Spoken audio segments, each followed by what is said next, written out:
problem areas like your stomach, hips, butt, and thighs. All while your energy soars.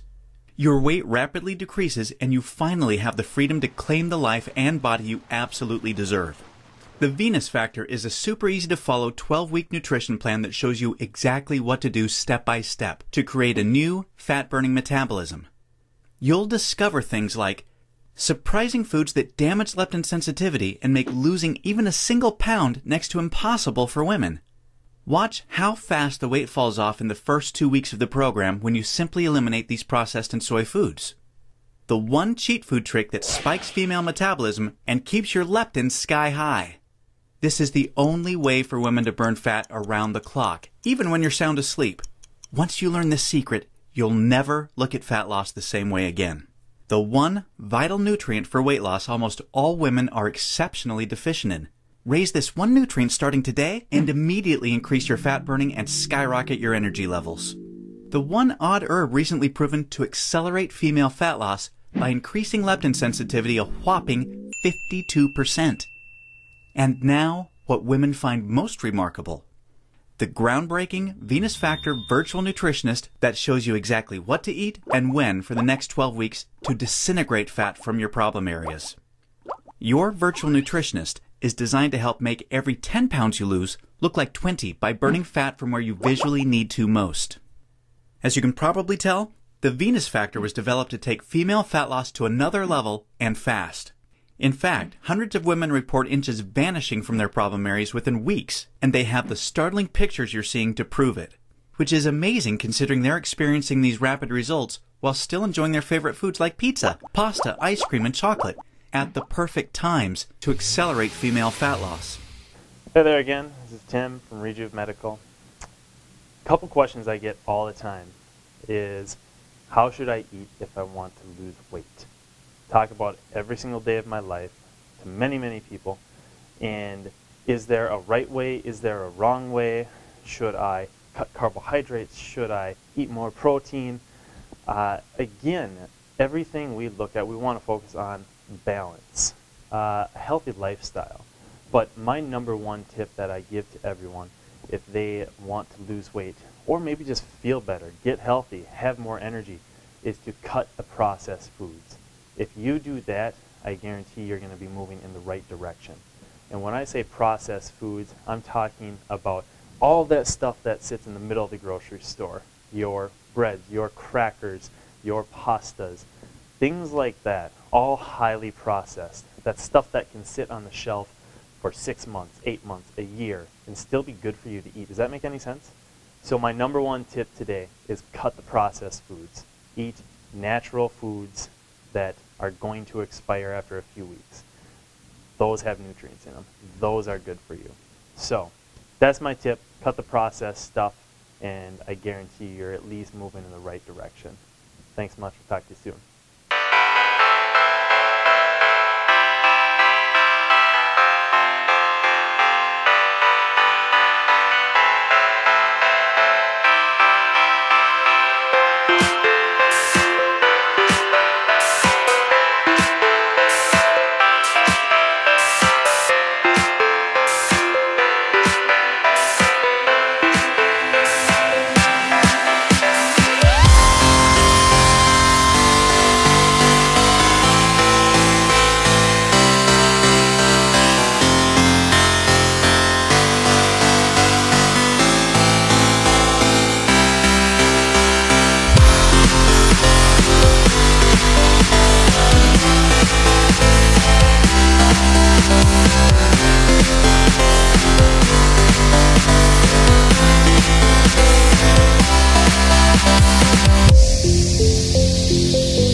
Weight loss over 40, it's your metabolism, right?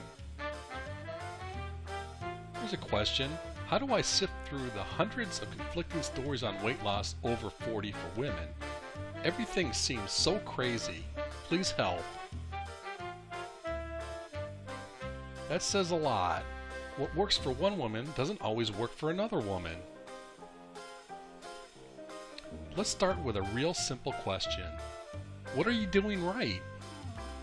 This is a great starting point to set up your own personal plan. To count calories or not to count calories? Calories will add up to extra pounds any way you look at it. Let's say you're on a 1500 calorie per day diet. You could eat 10 Twinkies, or you could eat 42.9 rice cakes, yum, or you could eat balanced meals. It's up to you. If you sat down right now, I bet you could come up with 2 or 3 bad eating habits you never give a second thought to. 500 calories. What does that mean? Give up 500 calories every day for 6 months and see what happens. 25 to 50 pounds will be gone before you know it. Please visit womenanddiets.com for more great solutions for healthier choices. Thank you. 30 days, and I've lost 27 pounds on it. The most amazing part of the program was that I lost this weight and I was able to eat at my family Thanksgiving dinner as I did the program over Thanksgiving. I feel a lot better as some of my daily aches and pains have gone away. I recommend anyone who is looking to lose weight and have failed at other programs and diets to try out Dr. Patel's weight loss.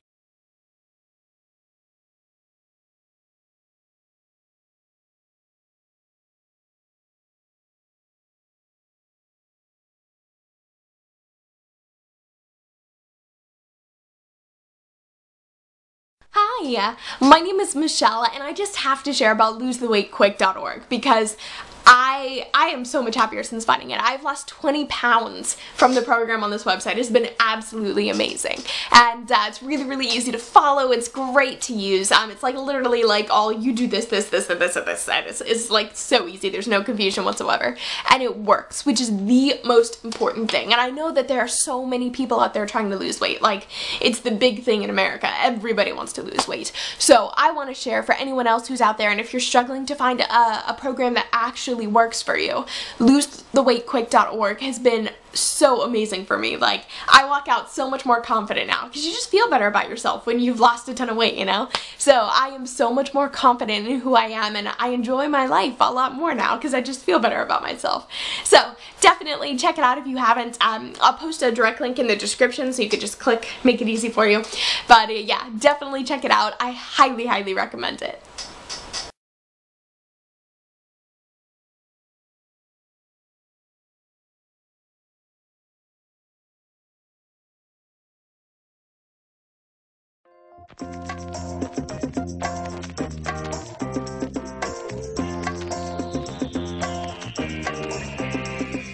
Hey, it's Isabel from TheDietSolutionProgram.com, and today I want to talk to you about how important it is to have a sufficient amount of protein in your daily meal plan.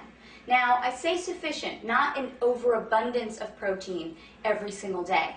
And a lot of people have this misconception that they need to have tons and tons of protein in order to build these lean and toned muscles. So first, what is protein? Well, your body breaks down protein into amino acids and uses those amino acids to build up your muscles. When you exercise, you're actually breaking down muscle. This doesn't mean that you need tons and tons of protein every single day and in every single meal. You should keep them at reasonable portions. Now, what's very important is that you need to have protein with every single one of your meals because it will help you burn fat. Protein releases a hormone called glucagon that does the exact opposite of insulin. So where insulin is a fat-storing hormone, glucagon is actually a fat-burning hormone. So if you eat a serving or 2 servings or even 3 servings of protein with every single one of your meals, you're going to get this fat-burning effect with your meals. It's also a blood sugar stabilizer. So when you eat a protein along with your carbohydrates, you help to keep your blood sugar stable. When you just eat carbohydrates without the protein, your blood sugar is constantly going through these highs and lows. So what foods constitute as good proteins? whole organic eggs, organic grass-fed beef. I don't recommend having conventional beef because they really are filled with a lot of growth hormone and antibiotics. Natural free-range poultry, wild fish, and even some raw nuts and nut butters are really good sources of protein. So you want to make sure to include a serving of any of those foods with every single one of your meals. So let me give you a sample day. For breakfast, you would have 2 eggs, and then you would choose a carbohydrate that was a fruit or a vegetable to go along with that. You can make a spinach omelet, you can have an apple with it. For snack, I always include raw nuts or nut butter. Like almond butter is my favorite because that's easy to carry around and I can take it with me. For lunch, I always try and have either some wild salmon, some wild fish, or some poultry, some turkey, and it doesn't always have to be white meat. If you're buying these natural organic meats, you can have chicken thighs, chicken legs. Don't be afraid of some extra fat in that meat. For dinner, same thing. You can have a grass-fed organic steak, some more fish, some more poultry. So every single one of those meals had some protein in it. And again, you don't need to have a 14-ounce steak all at once. Anywhere from 4 to about 7 or 8 ounces, depending on your size, should be enough protein per meal. So that is how important it is for you to include a good, healthy, natural source of protein into each one of your meals. To find out how to put together your own healthy, fat-burning meal plans, visit thedietsolutionprogram.com today.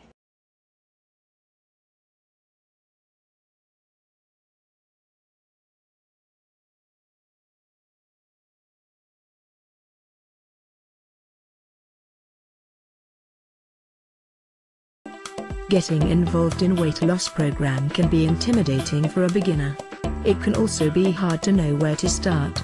There are several questions that you can ask yourself, which will guide you towards the right weight loss program. What am I trying to achieve by joining a weight loss program? Goals. What type of program will work with my schedule? Is there a certain type of program that will work best for my body type? What have other people tried and had success with? Do I have any friends that are interested in doing this with me? How much am I willing to spend on a program? How much am I willing to risk? Am I interested in a diet program? An exercise program? Both? What is my timeline? How fast am I wanting to reach my goal weight? These questions are meant to bring out ideas and really get you thinking about what type of weight loss program will be right for you. Once you have taken time to reflect on these questions for yourself, I recommend talking to a professional to further help guide you into the right program. You might be able to do this simply through a family doctor, or even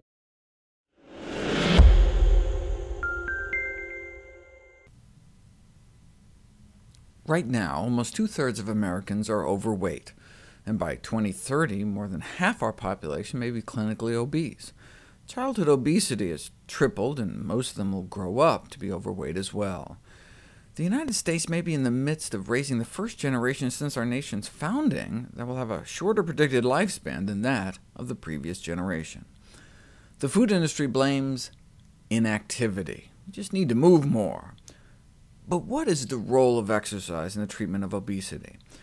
There is considerable debate in the medical literature today about whether physical activity has any role whatsoever in the epidemic of obesity that's swept the globe since the 80s. The increase in calories per person is more than sufficient to explain the U.S. epidemic of obesity.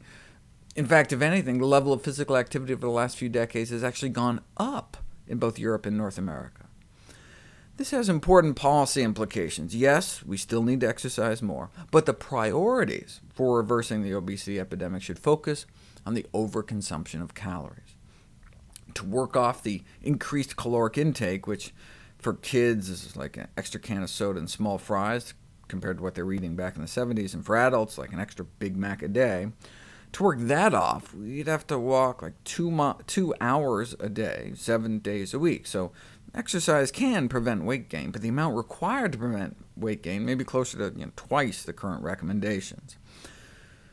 Public health advocates have been experimenting with including this kind of information. The fast food menu labeled with calories and the number of miles to walk to burn those calories appeared to be most effective in influencing the selection of lower-calorie meals.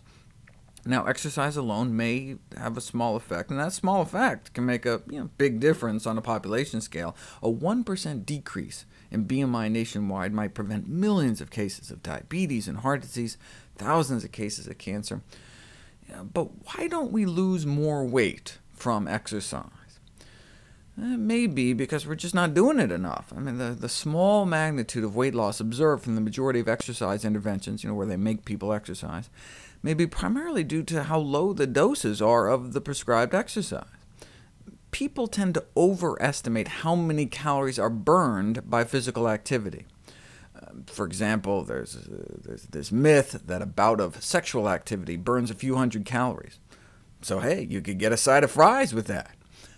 But if you actually hook people up and measure energy expenditure during the act, and your study subjects don't get too tangled up with all the wires and hoses, though it may be nearly the metabolic equivalent of calisthenics, given that the average bout of sexual activity only lasts about 6 minutes, a young man might expend approximately 21 calories during sexual intercourse. Of course, he would have spent roughly 1/3 that just lying around watching TV, just basal metabolism. So the incremental benefit is plausibly on the order of 14 calories. So maybe we could have like 1 fry with that.